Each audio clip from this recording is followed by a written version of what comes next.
Assalamualaikum warahmatullahi wabarakatuh. Alhamdulillah wassalatu wassalamu ala Rasulillah wa ala alihi wa ashabihi wa man tabi'ahum bi ihsani ila yaumil qiyamah. Amma ba'du. Teman-teman semua, pada kesempatan kali ini saya diminta oleh Universitas Islam Indonesia melalui DPPAI dan DPPM untuk menjadi narasumber dalam rangka pembekalan mahasiswa yang insya Allah akan KKN pada bulan Agustus 2020. Sebelumnya izinkan saya memperkenalkan diri. Nama saya adalah Willy Ashadi. Saya dosen Prodi Hubungan Internasional. Pada kesempatan kali ini saya diminta untuk menyampaikan materi yaitu Masailud Diniyah. Teman-teman sekalian, sebelum saya menjelaskan lebih jauh terkait tentang Masailud Diniyah, saya akan menjelaskan terlebih dahulu makna daripada Masail Diniyah. Masailud Diniyah ini berasal dari bahasa Arab. Dia terdiri dari dua kata. Yang pertama adalah kata masail, yang kedua adalah diniyah.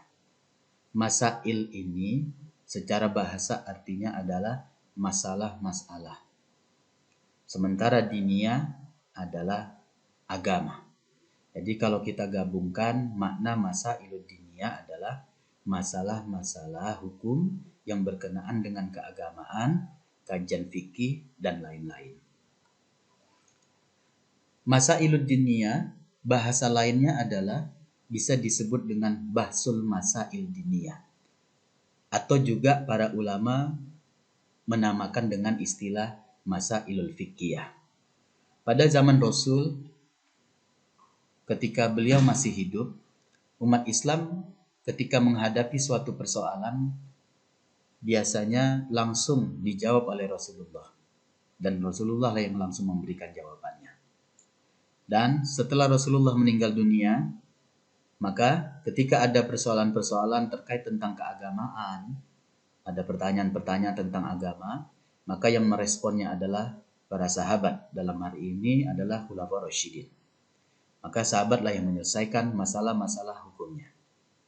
Jadi, masailul fiqhiyah atau masalah diniyah merupakan masalah-masalah yang baru yang muncul setelah turunnya Al-Quran dan hadis dan setelah wafatnya Rasul. Yang belum ada ketentuannya secara pasti di dalam Al-Quran. Sehingga dalam mencari jawabannya memerlukan kesepakatan para ulama dalam menentukan hukum yang diambil dari Al-Quran, hadis, ijma' dan qiyas.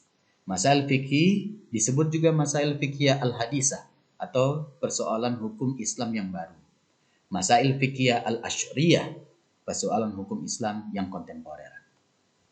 Teman-teman semua, terkait tentang persoalan-persoalan ataupun masalah-masalah hukum keagamaan, kita mengenal 4 ulama besar yang barangkali Anda pun tahu dan nama ini sering kita dengar. Mereka yang 4 itu adalah yang pertama Imam Hanafi, yang kedua Imam Maliki, yang ketiga Imam Syafi'i, dan yang keempat adalah Imam Hambali. Maka setelah wafatnya Nabi ada persoalan-persoalan, ada kasus-kasus tidak ditemukan persoalan hukumnya di dalam Al-Quran ataupun di hadis, maka para ulama inilah, para sahabat inilah yang memberikan solusi dan memberikan jawaban bagaimana menyelesaikan persoalan-persoalan yang terjadi yang menimpa umat pada waktu itu. Yang pertama adalah Imam Hanafi. Nama beliau aslinya adalah Imam Abu Hanifah An-Nu'man. Beliau lahir pada tahun 80 Hijrah. Dan kalau kita lihat profil dari Imam Hanifah ini, beliau sangat berpengetahuan, tentunya sangat wise, sangat bijak, dan berakhlak mulia. Dan beliau dapat membuat perhubungan yang rapat dengan pembesar negara. Artinya Imam Abu Hanifah ini sangat cakap bernegosiasi, berdialog dengan para pembesar-pembesar negara. Bahkan ia mendapat tempat yang baik dalam masyarakat karena dia memiliki ilmu yang luar biasa dan tentunya dia berjaya menjandang jawatan yang tinggi, jawatan yang tinggi dalam pemerintahan. Nah, Imam Abu Hanafi ataupun Abu Hanifah ini terkenal sebagai seorang yang alim, seorang fikih atau fakih. Fakih itu artinya orang yang memahami ilmu agama yang sangat detail. Dia berdomisili di Irak. Beliau juga diamanati sebagai ketua ahli ra'yu, orang yang pintar secara menggunakan nalarnya. Golongan cerdik pandai pada masa itu menyifatkan beliau. Jadi beliau dijuluki sebagai akal dalam ilmu pengetahuan. Semasa hidup Imam Abu Hanifah ini, beliau dapat menuruti bermacam-macam pertumbuhan dan perkembangan ilmu pengetahuan, baik di bidang ilmu politik maupun ilmu agama. Ketika di zaman beliau memang dikenali sebagai zaman pertumbuhan politik ya. Agama, ideologi-ideologi, isem-isem yang bermacam-macam. Beliau dapat hidup dalam dua zaman ya. Jadi beliau hidupnya di dua zaman, yaitu pada dinasti periode Umayyah dan juga sempat merasakan hidup di zaman pemerintahan Abbasiyah. Sesungguhnya Imam Abu Hanifah ini orang yang luas pemikirannya dan banyak ilmu, tapi beliau sangat merendah hati. Ini sekaligus pembelajaran bagi kita. Kalau kita sudah memiliki ilmu yang luas, maka jangan pernah kita menganggap diri kita yang paling hebat. Kita harus merendahkan diri kita. Dan Imam Abu Hanifah sudah mencontohkan beliau berilmu, tapi sangat merendahkan dirinya. Beliau tidak terpedaya dengan pikiran sendiri. Dan beliau pernah berkata, bahwasanya pendapat kami adalah salah satu dari pendapat, dan jika didapati pendapat yang lebih baik dan tepat, maka pendapat itu lebih benar dan utama. Jadi kalau kita lihat sekilas profil daripada Imam Abu Hanifah ini, beliau itu sangat menjunjung tinggi ilmu pengetahuan. Meskipun beliau memiliki ilmu yang sangat luas, ketika ada orang yang lebih berilmu daripada dirinya, maka dia mengikutinya selama orang tersebut bisa memberikan dalil dan pandangan yang bisa dipertanggungjawabkan. Abu Hanifah juga seorang yang berpribadi tinggi dalam majelis perbahasaan. Beliau tidak sekali-sekali menghina mereka yang berbahas dengan mereka. Mereka tidak pernah mengkafirkan pada siapa mereka berdiskusi. Karena beliau berpendapat, siapa yang mengkafirkan seseorang, maka ia terlebih dahulu kafir dari orang itu. Nah, ini Imam Abu Hanifah. Jadi memang ulama 4 mazhab ini yang paling senior dari 4 mazhab ini, yaitu adalah Imam Abu Hanifah. Nah, setelah Imam Abu Hanifah, ada Imam Malik namanya. Imam Malik ini merupakan murid daripada Imam Abu Hanifah. Siapakah Imam Malik ini? Nah, Imam Malik ini berasal dari Madinah. Beliau lahir di kota Madinah tahun 93. 13 tahun setelah Abu Hanifah lahir. Jadi jarak usia beliau dengan Imam Abu Hanifah 13 tahun. Semasa hidupnya Imam Malik ini juga hidup di dua dinasti. Ya, dia pernah merasakan hidup bagaimana di bawah rezim kepemimpinan dinasti Umayyah dan juga merasakan kepemimpinan rezim dinasti Abbasiyah. Dia membandingkan dari dinasti Umayyah dan Abbasiyah ini banyak perdebatan sengit antara kedua pemerintahan tersebut. Di masa itu juga pengaruh ilmu pengetahuan Arab termasuk Parsia, Hindi tumbuh dengan subur di kalangan masyarakat waktu itu. Dan perlu kita ketahui bersama, Imam Malik ini seorang ulama yang luar biasa. Beliau menghafal Al-Quran dan hadis-hadis Rasul. Dan yang sangat luar biasanya lagi, ingatannya sangat kuat. Dan Imam Malik ini awalnya bercita-cita sebenarnya bukan menjadi seorang alim ulama. Cita-cita Imam Malik ini karena waktu itu orang lebih senang bersair. Maka dia bercita-cita ingin menjadi seorang pujangga. Tapi sama ibunya, nah lagi-lagi ibunya ini luar biasa. Pantaslah keberhasilan seorang anak itu pasti tidak terlepas dari pengorbanan ataupun arahan dari seorang ibu. Nah, karena ibunya inilah memberikan nasihat kepada Imam Malik bahwasanya tinggalkan cita-cita menjadi biduan, menjadi seorang pujangga, menjadi seorang penyair. Ibunya merekomendasi, Malik, sebaiknya kamu mempelajari ilmu agama, sebaiknya kamu mempelajari ilmu fikih. Akhirnya Imam Malik mengikuti nasihat daripada ibunya. Dan ini sangat relevan dengan ajaran Nabi. Kalaulah orang tua ridho melepaskan dirimu, maka Allah pun ridho. Sesuai dengan hadis Nabi, ridallahu fi ridho walidaini, wasutullah fi sukti walidaini. Dan perlu kita kesadari dan ketahui bersama teman-teman sekalian, Imam Malik ini secara finansial, secara keuangan, secara ekonomi, beliau merupakan seorang guru yang miskin. Secara perekonomian sangat miskin. Pernah suatu hari kayu bumbung rumahnya roboh. Terus beliau menjual kayu tersebut untuk mendapat sedikit uang sebagai perbelanjaan beliau untuk menjaga kehidupannya. Tetapi pada akhirnya beliau dimurahkan oleh Allah akan rezekinya, dapat rezeki melalui ilmu agama, sehingga beliau menjadi orang yang kaya. Setelah beliau menjadi seorang yang kaya, beliau memakai pakaian yang mahal dan memakai bau-bauan yang baik.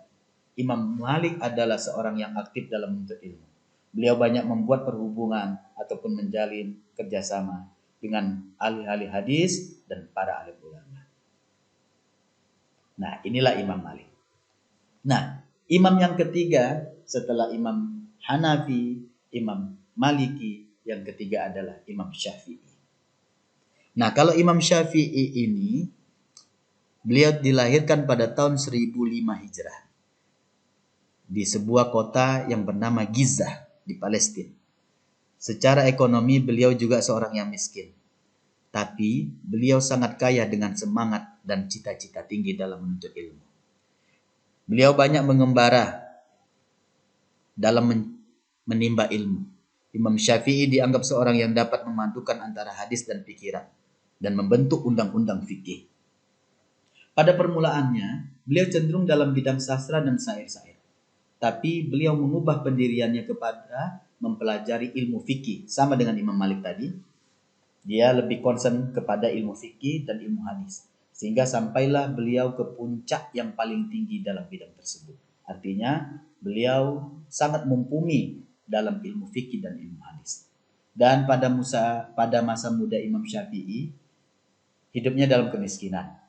Beliau terpaksa mengumpulkan batu-batu, tulang belulang, pelepah tamar untuk ditulis di atasnya. Jadi beliau tidak memiliki buku ya, jadi menggunakan batu, tulang belulang, pelepah tamar untuk mencatat ilmu. Terkadang beliau terpaksa pergi ke tempat-tempat perhimpunan ataupun majelis orang yang ramai, kemudian dia minta kertas, dan kertas ini menjadi buku beliau. Ketika beliau mendapat ilmu, beliau catat. Nah, jadi pelajarannya adalah dimanapun kita berada, dimanapun kita belajar, maka teman yang paling baik adalah buku. Ambil buku, ambil kertas, ambil pena, catat pelajaran yang dijelaskan oleh para guru-gurunya. Imam Syafi'i juga masa mudanya sudah menghafal Al-Quran. Bahkan ketika masih kecil beliau sudah menghafal Al-Quran. Termasuk juga menulis hadis-hadis. Beliau sangat tekun mempelajari kaedah-kaedah bahasa Arab, termasuk ilmu nahwu dan ilmu sorof. Nah, imam yang keempat adalah Imam Ahmad bin Muhammad bin Hambal, atau yang dikenal dengan istilah Imam Hambali. Jadi 4 ulama inilah yang sangat besar, yang sangat berkontribusi terkait tentang masailud diniyah. Banyak para pengikutnya menjadikan pandangan mereka sebagai acuannya. Nah, untuk Imam Ahmad bin Hambal ini, beliau juga lahir di Baghdad pada tahun 1604. 164. Ibnu Hambal adalah sama dengan Imam Syafi'i secara finansial, dia keluarga yang miskin. Karena ayahnya tidak meninggalkan di waktu matinya melainkan sebuah rumah yang kecil. Jadi ayahnya ketika meninggal dunia, hanya meninggalkan rumah yang kecil untuk menampung kehidupannya. Imam Hambali terpaksa bekerja menjadi seorang penjahit. Kemudian dia mengambil upah dari hasil kerjanya tersebut. Imam bin Hambal ini menuntut ilmu sepanjang hayat. Beliau tetap mempelajari hadis sehingga beliau menjadi seorang imam. Orang pernah berkata kepadanya, sampai kapan engkau akan menuntut ilmu? Padahal engkau sudah mencapai derajat yang paling tinggi. Engkau telah menjadi imam bagi seluruh umat Islam.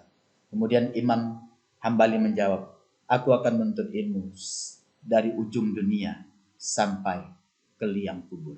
Inilah yang sering kita dengar para pujangga Arab mengatakan, tuntutlah ilmu sejak buayan sampai akhir hayat. Memang benar, beliau tidak pernah jenuh menuntut ilmu sepanjang hayatnya. Imam Syafi'i adalah seorang guru. Jadi gurunya Imam Ahmad ini adalah Imam Syafi'i. Imam Hambali bertemu Imam Syafi'i yaitu di Hijaz, sewaktu beliau menunaikan haji. Imam Syafi'i mengajarkan di Masjidil Haram, kemudian Imam Hambali belajar kepada Imam Syafi'i. Imam Hambali belajar daripada Imam Syafi'i, kemudian mereka bertemu pula pada kedua kalinya di Baghdad. Kemudian Imam Syafi'i memberikan nasihat kepada Imam Hambali supaya beliau mengikutinya ke Mesir. Kemudian Imam Hambali mengikutinya. Ingin mengikutinya tapi tidak sampai. Nah, teman-teman sekalian. Nah, sekarang kita memasuki pembahasan. Setelah kita mengenal sekilas terkait tentang ulama mazhab yang 4 ini, saya ingin mengatakan kepada Anda semua bahwasanya antara keempat ulama ini hubungannya antara guru dan murid. Imam Hanafi punya murid namanya Imam Maliki. Imam Maliki punya murid namanya Imam Syafi'i. Imam Syafi'i punya murid namanya Imam Hambali. Nah, sekarang kita lihat pembahasan terkait tentang niat sholat. Nah, niat sholat. Kalau jumhur ulama berpendapat apa hukumnya niat sholat, mereka sepakat niat sholat itu letaknya di dalam hati. Niat sholat menurut jumhur ulama sepakat niat itu di dalam hati. Pertanyaannya, boleh nggak kita mengeraskan dan melafazkan bacaan niat sholat tadi? Semisal, ada orang yang mau sholat, dia berniat sampai melafazkan bacaannya. Contoh, usolli fardhu zuhri arba'a raka'atin makmuman fardhu lillahi ta'ala. Kalau misalnya kita membaca seperti itu, hukumnya bagaimana? Maka ada ulama mengatakan ini tidak boleh. Ulama mana, pendapat mana yang mengatakan tidak boleh ataupun menolak? Salah satunya adalah Imam Hambali, murid Imam Syafi'i. Dia katakan kalau misalnya kita mau mendirikan sholat, kita melafazkan niat, maka dia menolak. Dia merujuk kepada jumhur ulama, niat sholat itu dalam hati. Kalau menurut Imam Hambali. Tapi ada juga yang membolehkan niat sholat untuk dilafazkan. Siapakah yang membolehkan? Yang membolehkan adalah Imam Syafi'i. Kalau Imam Syafi'i mengatakan niat sholat itu boleh dilafazkan. Itu sebagai untuk penguat bahwasanya kita betul-betul mendirikan sholat dengan fokus dan serius. Nah, ini terkait tentang hukum niat sholat. Ada yang menolak, ada yang membolehkannya. Maka silakan. Kemudian kita masuk ke pembahasan yang lain, yaitu qunut subuh. Sebagaimana yang kita ketahui bersama, di Indonesia pun macam-macam. Di sebuah masjid ada yang melaksanakan sholat subuh berjamaah. Ketika rakaat kedua, sebelum dia melakukan sujud di rakaat kedua, dia melakukan qunut terlebih dahulu. Tapi ada di masjid yang lain juga, di rakaat kedua setelah dia i'tidal sami Allahu liman hamidah, kemudian dia tidak ada qunut, dia langsung sujud. Nah, lantas bagaimana hukum qunut subuh tersebut? Nah, qunut menurut kalangan mazhab Imam Syafi'i, hukum qunut itu adalah sunnah. Sunnah itu artinya apabila dilakukan dapat pahala, Kalau tidak dikerjakan, tidak dilakukan, tidak berdosa. Maka mazhab Syafi'i mengatakan boleh kalau kamu mendirikan sholat subuh, kamu pakai kunut boleh, hukumnya sunnah. Tapi ada juga yang mengatakan kunut itu tidak disyariatkan. Nah, kalau menurut yang membolehkan yaitu Imam Syafi'i, ini berdasarkan hadis riwayat Imam Baihaqi. Sebagaimana Rasulullah SAW bersabda, terus menerus melakukan kunut pada salat subuh sampai beliau meninggal dunia. Nah, cuman di pendapat yang lain itu tidak disyariatkan. Alasannya kenapa? Karena kunut itu sudah dimansuh. Memang dulu ada, tapi sudah dihapus hukum melaksanakan kunut pada waktu sholat subuh. Karena tidak ada dalil yang sahih yang menunjukkan disyariatkannya khusus kunut pada sholat subuh.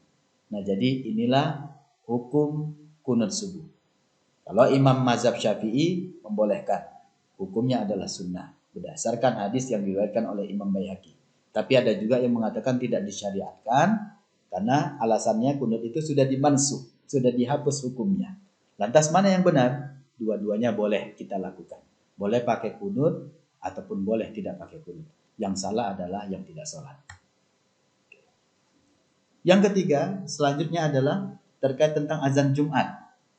Pertanyaannya, azan Jumat itu sekali atau dua kali? Nah, kita lihat bagaimana pandangan menurut para ulama dan ulama mazhab. Azan Jumat. Azan Jumat dua kali sebelum sholat Jumat hukumnya adalah sunnah. Kalau ada sebuah masjid dia mau menyelenggarakan sholat Jumat, jadi azannya ada dua kali. Azan yang pertama tujuannya adalah untuk memanggil jamaah bahwasanya Jumatan akan segera dimulai. Adapun azan yang kedua setelah khotib naik mimbar mengucapkan salam yang pertama. Maka hukumnya adalah sunnah, itu diperbolehkan. Dalilnya dari mana? Ini merupakan ijtihad. Ijtihad dari sahabat Nabi yang nomor 3 yang bernama Utsman bin Affan. Jadi kenapa Utsman bin Affan mengambil langkah ijtihad? Ijtihad itu artinya membuat putusan, membuat regulasi. Jadi ketika Utsman bin Affan diangkat menjadi seorang khalifah, menjadi seorang pemimpin, beliau membuat putusan Jumatan azannya 2 kali. Apa alasan umat? Utsman bin Affan, alasannya waktu itu umat Islam semakin banyak. Jadi kalau misalnya hanya sekali nanti nggak dengar. Maka alasannya 2 kali. Yang pertama biar umat Islam tahu. Yang pertama itu untuk memanggil umat Islam untuk segera melaksanakan sholat Jumat. Dan azan yang kedua adalah azan sebagai kumandang khotib sudah naik mimbar. Nah, dan dalilnya adalah Nabi pernah bersabda, mengikuti sunnah khulafaur rasyidin adalah termasuk sunnah dan dianjurkan oleh Nabi.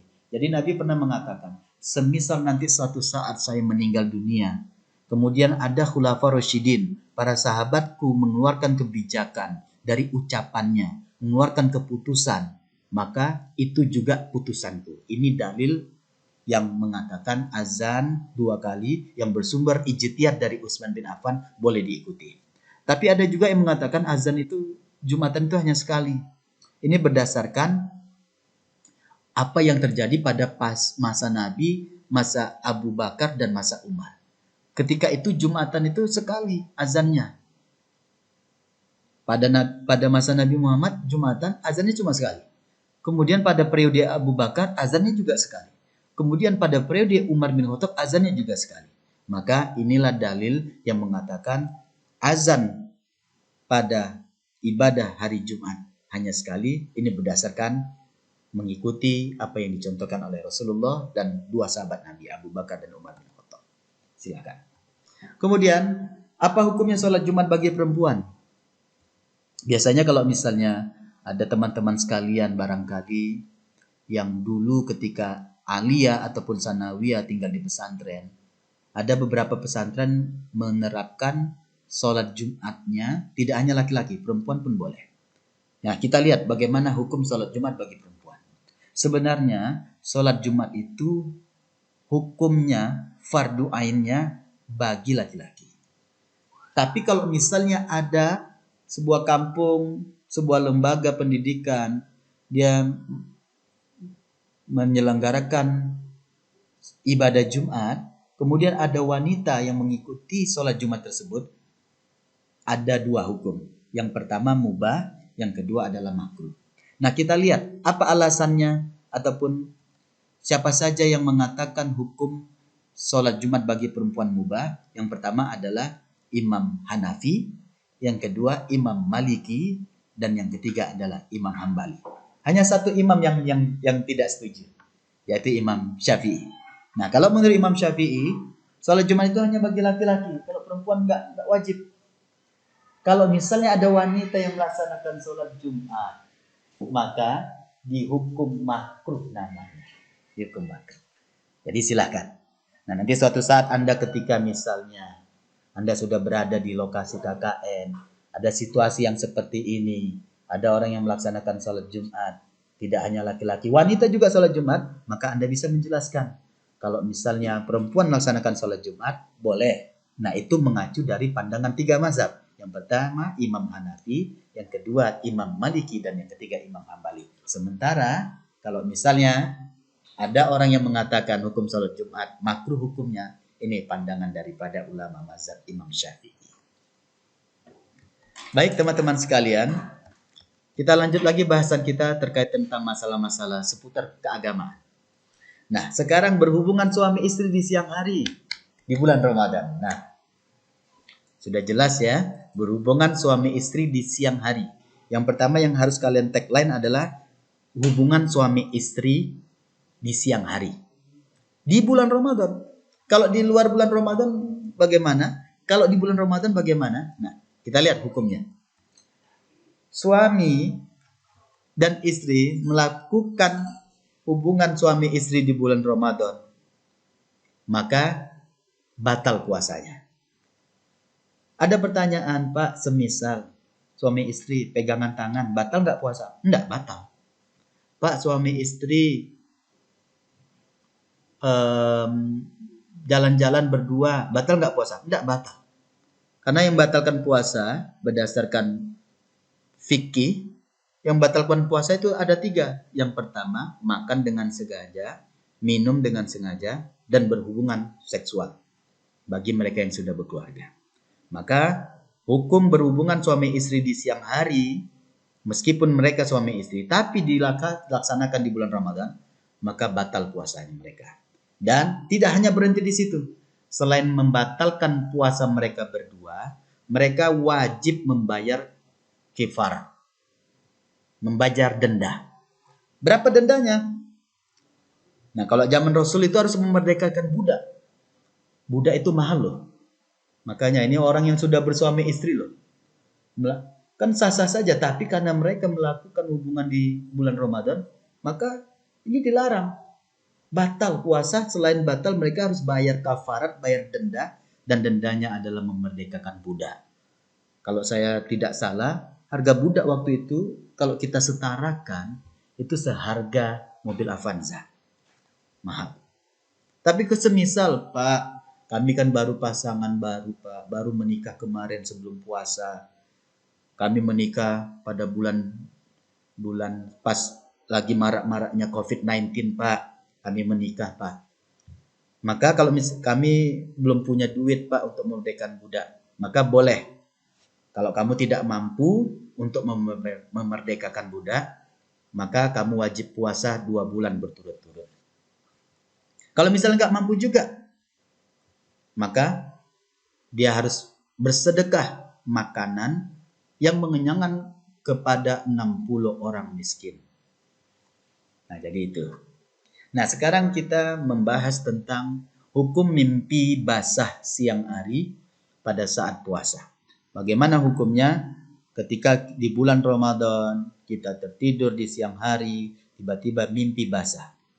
Maka mimpi basah siang hari pada saat puasa, hukumnya adalah tidak membatalkan puasa. Namun puasanya tetap sempurna dan dia harus meneruskannya. Tapi ketika dia hendak mau sholat, karena dia tadi tidur, habis itu dia mimpi basah, kemudian dia bangun mau sholat asar misalnya, ataupun dia mau membaca Al-Quran, maka dia wajib mandi janabah terlebih dahulu. Karena dia mimpi basah itu tidak membatalkan puasa, tapi ketika dia hendak membaca Al-Quran atau ingin mendirikan sholat, maka dia harus mandi wajib terlebih dahulu. Tapi puasanya tidak batal. Kalau semisal hingga subuh belum mandi janabah, apa hukumnya? Semisal bulan Ramadan dia sahur, sahurnya lebih awal, misalnya dia sahur jam 2, tiba-tiba jam setengah 3 dia ngantuk dan akhirnya dia ketiduran, sampai dia dalam tidurnya dia mimpi basah, kemudian bangun jam setengah 6, hingga subuh belum mandi janabah. Tapi maka kalau misalnya ada orang yang seperti ini, seseorang yang hingga subuh tiba dalam keadaan junub, misalnya dia tidur, dia mimpi basah junub, tapi dia sudah berniat puasa, maka puasanya tetap sah. Harus segera mandi janabah karena harus menunaikan sholat subuh. Nah, sekarang makan minum waktu puasa di siang hari karena lupa. Makan minum waktu puasa di siang hari karena lupa. Maka kalau memang karena lupa, puasanya tetap sah. Dan dia wajib melanjutkan puasanya sehingga waktu berbuka tiba. Tapi ingat, semisalnya dia pas lagi, kadang-kadang ini terjadi ya, kadang-kadang loh.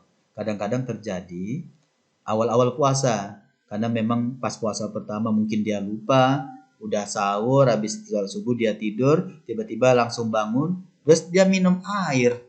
Nah, habis itu setelah itu baru ingat, maka jangan dilanjutkan lagi minumnya, puasanya tetap sah sampai waktu berbuka tiba.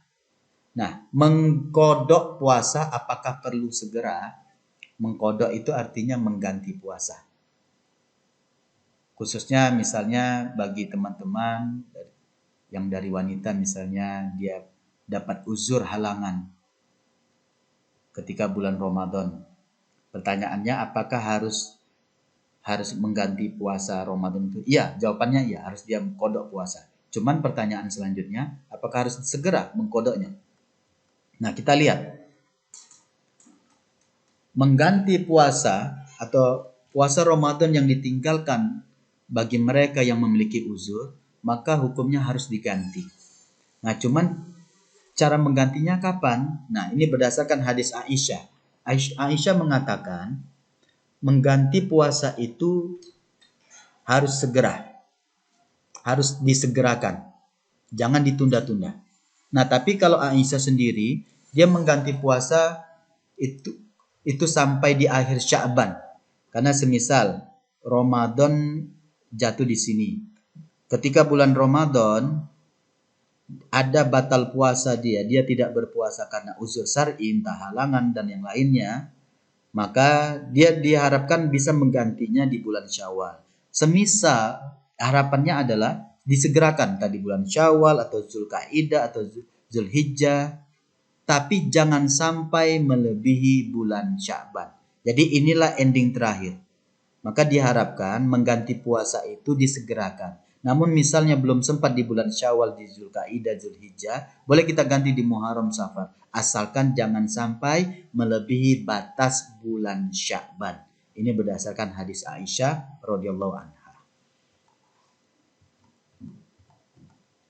Kemudian mengganti puasa Ramadan atau puasa Syawal, semisal di bulan Ramadan ada puasa yang kita tinggal dikarenakan ada uzur syar'i, entah halangan lah, entah nifas, baru melahirkan, maka habis Ramadan kan masuk bulan Syawal, Lebaran.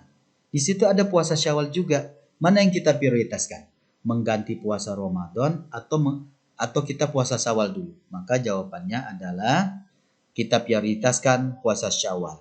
Karena puasa Syawal itu hanya ada di bulan Syawal. Sementara mengganti puasa Ramadan itu bisa kita ganti di luar bulan Syawal. Nah, sekarang bilangan rakaat qiyamul lail. Semisal nanti satu saat Anda melaksanakan sholat tarawih, berapa sih rakaat qiyamul lail ataupun jumlah bilangan rakaatnya? Sebenarnya sholat tarawih itu, qiyamul lail itu tidak terbatas. Ada yang mengatakan 11 rakaat, ada yang mengatakan 13 rakaat, ada yang mengatakan 23 rakaat. Silakan. 11, 13, 23 rakaat. Nah, jadi kamu boleh 11 mazhab 11 rakaat boleh. 23 rakaat boleh. Jadi silakan. Hukum mengikuti rakaat imam. Hukum mengikuti rakaat imam. Makmum wajib mengikuti imam. Demikian juga jika sholat malam dengan berjamaah. Kalau imam mendirikan sholat 11 rakaat, maka makmum 11 rakaat. Jika imam mendirikan sholat 13 rakaat, maka makmum 13 rakaat. Jika imam mendirikan sholat 23 rakaat, maka makmum mendirikannya 23 rakaat. Yang salah itu imam mendirikan 23 rakaat, makmumnya 8 rakaat. Nah, ini mohon dicermati. Yasinan, tahlilan, dan zikir berjamaah. Yasinan, tahlilan, dan zikir berjamaah. Apa hukum yasinan? Apa hukum tahlilan? Apa hukum zikir? Hukumnya adalah mubah. Tahlilan mubah, zikir mubah. Kenapa dihukum membaca yasinan itu hukumnya mubah?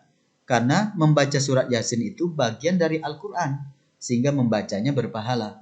Kenapa tahlilan hukumnya mubah? Mubah itu artinya boleh ya. Mubah itu karena tahlilan itu bisa memperbaharui iman. Kenapa zikiran itu hukumnya mubah? Karena zikir itu kalau kita baca sebanyak-banyaknya bisa menguatkan iman.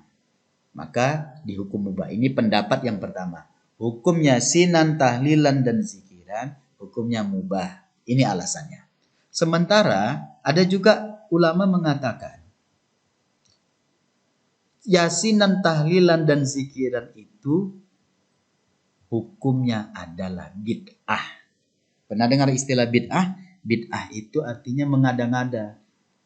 Mengada-ngada artinya tidak pernah dicontohkan oleh Nabi dan Rasul. Yasinan nggak ada. Dulu nggak Rasul tidak pernah yasinan. Tahlilan tidak pernah. Zikiran nggak pernah. Maka hukumnya bid'ah.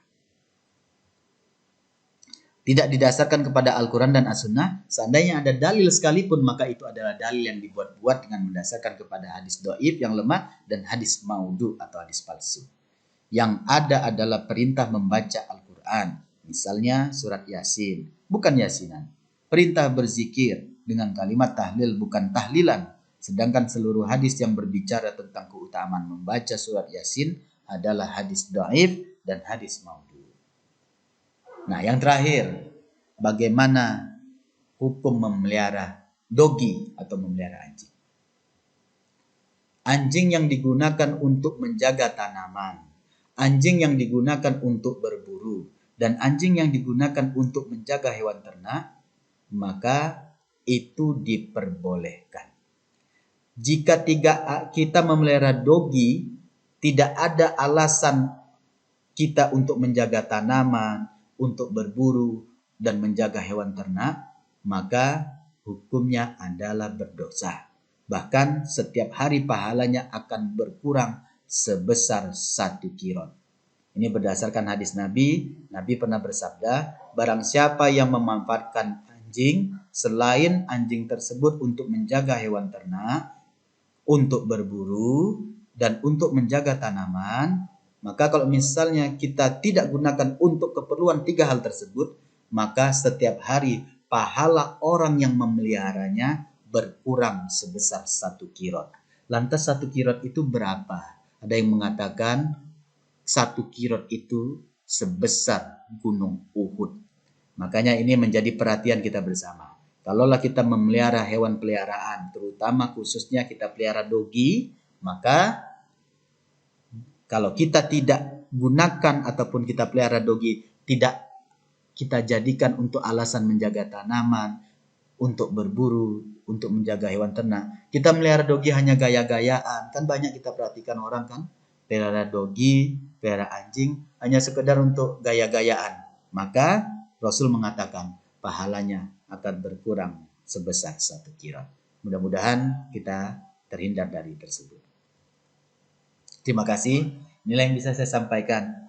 Mudah-mudahan materi ini bisa menjadi bekal Anda suatu ketika Anda nanti memang sudah melaksanakan KKN di lokasi masing-masing, dan saya berharap kalian belajar dengan sebaik-baiknya dan rangkaian KKN kalian berjalan dengan lancar. Terima kasih. Akhirnya kepada Allah saya berserah diri. Wassalamualaikum warahmatullahi wabarakatuh.